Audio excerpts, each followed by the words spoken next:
Doug, good afternoon. Thank you for joining us. Okay, it's a pleasure to be here with you, Will. I'm speaking to you now from close to Punta del Este, Uruguay. Awesome. And I'm recording from Miami, Florida. For our viewers, Doug Casey is a published writer, author.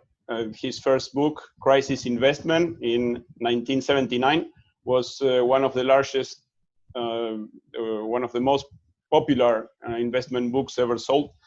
And he specializes in all types of investments, but two of the specialties are crisis investing and gold and silver investment. Correct me, Doug, if I'm wrong. And I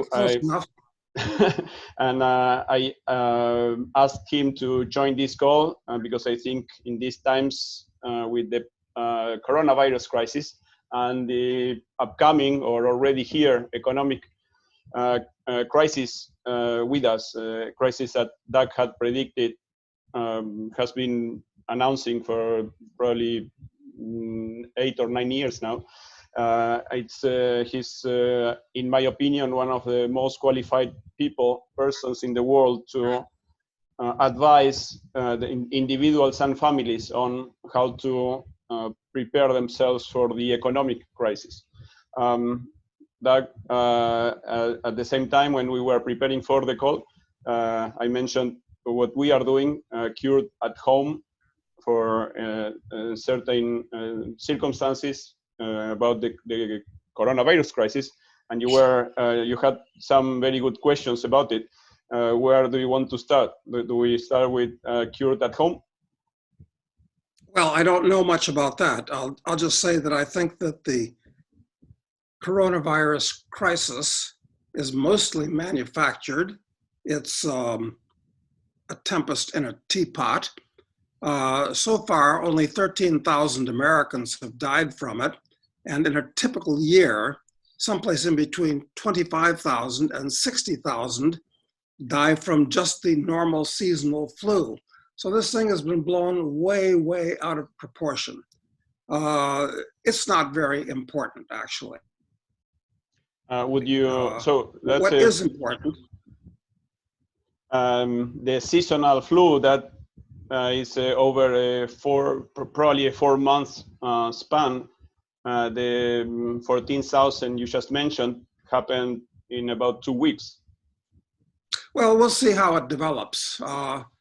I think that the big problem that we have, and what's going to do much, much more damage, is the hysteria surrounding this. I'll draw your attention to the fact that the last really serious viral thing we had, and of course, just in the last 20 years, we've had swine flu and avian flu and MERS and SARS and so forth. None of these were very important. What was important was the Spanish flu back in 1918 and 1919, which killed 600,000 Americans. And of course, many, many more people all around the world. But we'll just talk about the US because that's where we are, or you are anyway.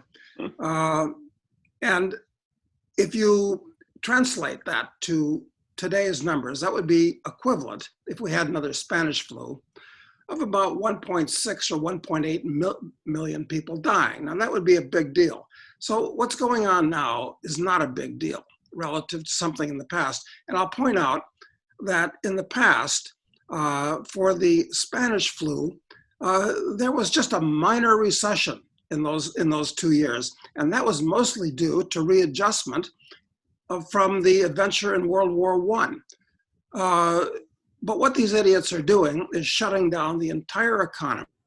And this has acted as a pin to break the huge bubble that they started blowing up at the beginning of the Greater Depression in 2008. And it's going to end very badly. Before we jump into the economic crisis, which is of absolute interest to me, going back to the Spanish flu and the coronavirus, the I think you said 1.6 million for the Spanish flu would be the number adapted from then to now. This CDC, Center for Disease Control, estimates that perhaps between 1 million and 2 million Americans could die in a worst case scenario. So that would put the coronavirus on par to your Spanish flu example, if only if that worst case scenario materializes. Well, look, the CDC over the years has degenerated and degraded into a highly politicized organization. So I don't put a lot of credibility in what they believe, although I put more credibility to them than I do to the WHO, the World Health Organization, which is purely a political organization. The guy that runs it isn't even a doctor. In fact, he's a communist. Well, you can be communist and a doctor at the same time, but it gives you an idea of his psychological tenor. So look, all I can say is we'll see what happens, but I think this is going to be a big nothing in relative terms. We'll see what happens. Just one last question on the virus. In cities like Milan, some cities in Spain, in Guayaquil, Ecuador, there are news about hospitals being completely overwhelmed, where they have to recheck patients because they don't have enough beds. In Guayaquil, there are news about people dying in their homes or in the street. That doesn't sound to be an exaggeration. Well, I don't know what the facts are. The facts, I don't really believe very much of what I hear on the news these days. I mean, ever since the days of Photoshop, you really can't trust almost anything you see. But as far as Italy's concerned, which is a real country, kind of unlike Ecuador, which is in Italy, all the people that are dying, the average age is 70 or over, and they're all afflicted with secondary diseases like diabetes or obesity or other things like that. So we won't, if we ever know what the real facts are, because this is so highly politicized, we won't know it for months to come. Fair enough. So the main topic for this call, for this interview, since the 2008 crisis, or a few months thereafter, you started mentioning that the 2008 crisis was a sample of what was to come. And you have mentioned that that upcoming crisis, which perhaps is the one that we have right now, would be, and correct me if I'm putting the wrong words in your mouth, that the upcoming crisis, this one perhaps, would be equal or worse to the Great Depression that the United States and the world went from 1929 to 1945. Yes, I don't have a crystal ball. I can't predict the future. However, I do believe that in the real world, actions have consequences and cause has effect. And the Great Depression of 1929 to 1946 was really a result of profligate Federal Reserve policies during the 1920s. What we're going to experience this time is similar. Look at it this way. What happened in 2008 could be seen as the leading edge of a giant financial hurricane. And since 2010, we've been in the eye of the storm. Big storm, big eye. Now we're going through the trailing edge, and the trailing edge of this hurricane is going to be much worse and much longer lasting and much different than the unpleasantness of 2008 and 9 and 10. So hold on to your hat.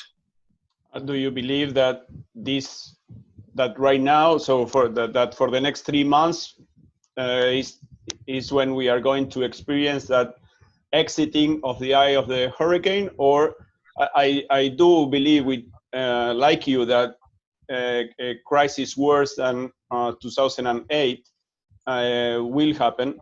The only thing I do not know if that very big crisis is going to be now, or if governments will be able to postpone it or delay it once again.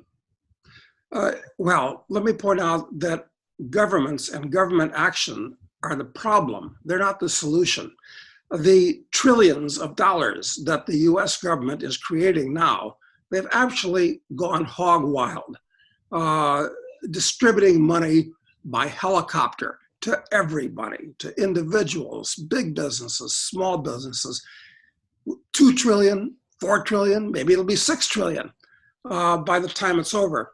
And the net result of it will be destroying the US dollar. And this is a catastrophe, a worldwide catastrophe, what they do, because all of the other world's governments use the US dollar as a reserve currency. But if the US dollar becomes unreliable and is inflated the way the Argentine peso is, world trade will break down. Well, And you're starting to see that with the closing of borders. Look, most of the banks in the world today are actually bankrupt. All of the governments in the world today are bankrupt. There are no financial reserves. If you have a catastrophe and you have capital saved up, if you have savings, okay, you can weather the catastrophe. But if you have a catastrophe and you have no savings and you have no capital, now you're in real trouble. And the problem is that because of inflation making people think, which boomed up the stock market and the bond market and the real estate market, it's made people think they were wealthier than they really are. So we've had artificial prosperity, in many ways artificial. Science and technology, of course, has continued to increase the standard of living. But now we're going to have a very real drop in the standard of living. And financial markets too, I suspect. There's a good chance that even the trillions of dollars that the US is creating won't be enough to stop a deflation. Bankruptcies of major corporations, bond defaults, a real estate crash, a stock market crash. So this depression could start out as a deflationary depression, like that of 1929 to 46, but it'll end up as an inflationary depression, similar to what Germany had in the early 1920s. Doug, two brief comments to add to what you're saying. I was born in Argentina, and in 1889, and for 3 years probably, we had hyperinflation. It was hyperinflation of 5,000% per year, 5,000% per year, not 50%, 5,000%. Prices doubled every 15 days. I had a business at that time. I was the owner of the business. Every 15 days, we had to double the salaries of our employees, while our clients were not hiring us anymore because of the crisis. So we had no clients, and we had 5% hyperinflation, just to add to your comment. The other comment that you made about banks being bankrupt, most people don't know of I don't know if it's a law or something called fractional reserve banking, which allows banks to, when you go and you deposit, you sold your house, you go and you deposit your money in the bank. Now the bank can take your money and lend out your money to someone else, 90% of your money.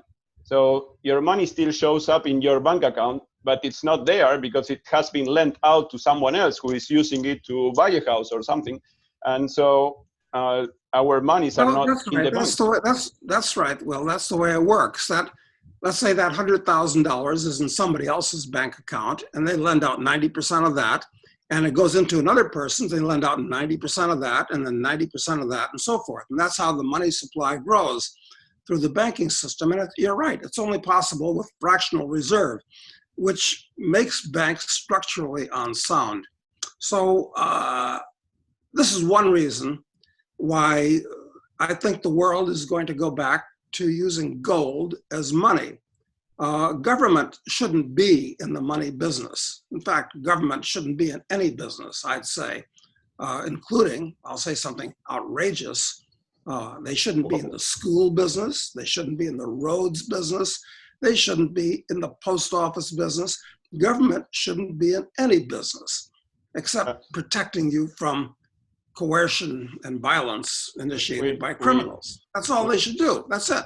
But they do everything but that today. So no, the whole world is upside down. It's turned into bizarro world. We had this conversation in La Biela in Recoleta, Buenos Aires, many years ago. And the only one aspect of your comment that I just couldn't grasp is how would privatized roads work? But we can leave that conversation for another day.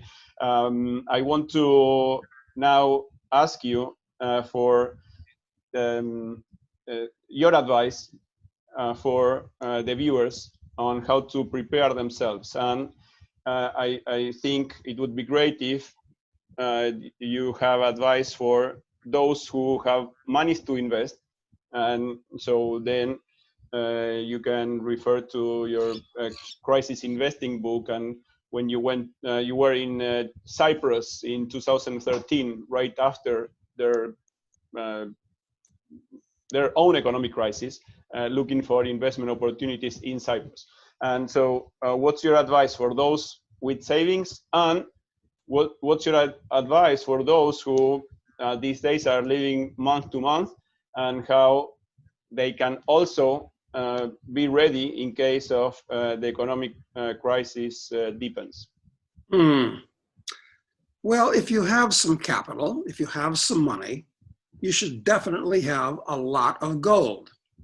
And the way I would do it is to have gold coins and silver coins and have them in your own possession in a safe place, not necessarily a bank deposit box either. If you have more money, you should have some more gold outside of the US, because the biggest danger today is political.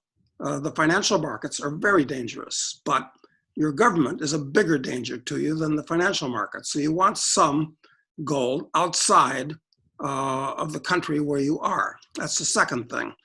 The third thing is, if you have any bonds, now's an excellent time to sell them. They've been in a 40-year bull market, and they're about to go into a massive bear market where they're going to be a triple risk to your capital. Interest rate risk, interest rates go up, bonds go down. Currency risk, the dollar is going to lose value rapidly, and your bonds pay you in dollars, of course. And the last thing is default risk. A lot of entities are going to go bankrupt, and you get nothing.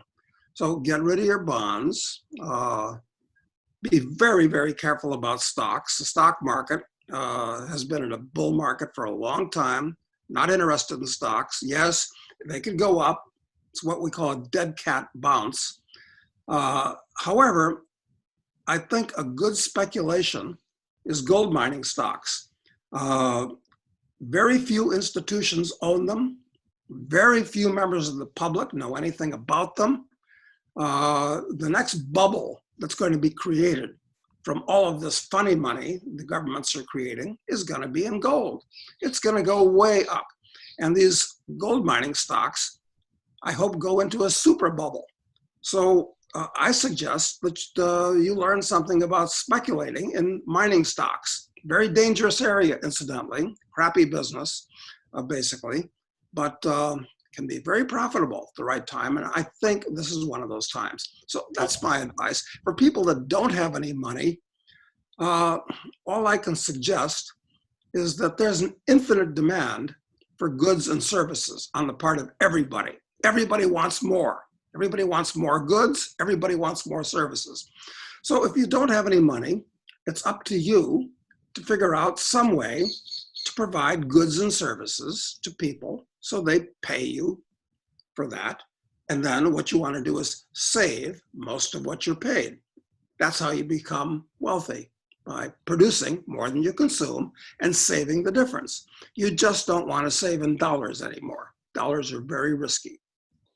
Doug, I was mentioning Argentina. We have well, I live in the United States now since 2001, but in Argentina, historically, there has been a gigantic economic crisis about every 10 years. A very bad one was in 2002. And at that time, we went through 5 or 6 presidents in 1 week. And then a few months later, there was a bank holiday because people went to the banks to get their money, and there was not enough. So the government closed down the banks for weeks, similarly to Cyprus in 2013, Greece in 2015, etc. And at that time, credit cards, debit cards, ATMs stopped working also. So then and then these bank holidays usually, for some reasons, happen on weekends, and so then whatever money you have in your pocket or outside of the bank by Friday, that's the only money that you will have available for a few weeks until the banks reopen. Do you envision anything like that happening in several countries in Europe or in the United States in these months ahead or next year? It's entirely possible. I was in Buenos Aires at the peak of the crisis, and I remember I checked into the Four Seasons Hotel at that time. They couldn't even change a $100 US bill for me. They had no change. No small change in dollars. They didn't even have small change in the worthless Argentine currency. That's how bad it was. It looked like a neutron bomb had gone off over Buenos Aires. There was no traffic. There were no people on the streets. Pretty much like New York today, actually. Yeah, anything's possible. Look, you've got to realize that the people in government and in the Federal Reserve, these economists that have these PhDs, they're not smart people at all. They really aren't. They're just chimpanzees dressed in $1,000 suits. They don't know what they're doing. They caused this problem, and they're not the ones to cure it. So you've got to plan ahead and take care of yourself. Don't count on the government. They're the problem, not the solution. Doug, I've been following you for years, reading your emails, newsletters, attending to your conferences. In my case, I feel that I am prepared for any economic crisis just from following your advice. So thank you. For people who want to learn about your work, one of your websites is internationalman.com. Is that correct? That's quite correct, and it's quite a good website. We have very interesting articles there every day. Do you feel that your crisis investing book, published in 1979, could still shed light for people if the economic crisis deepens?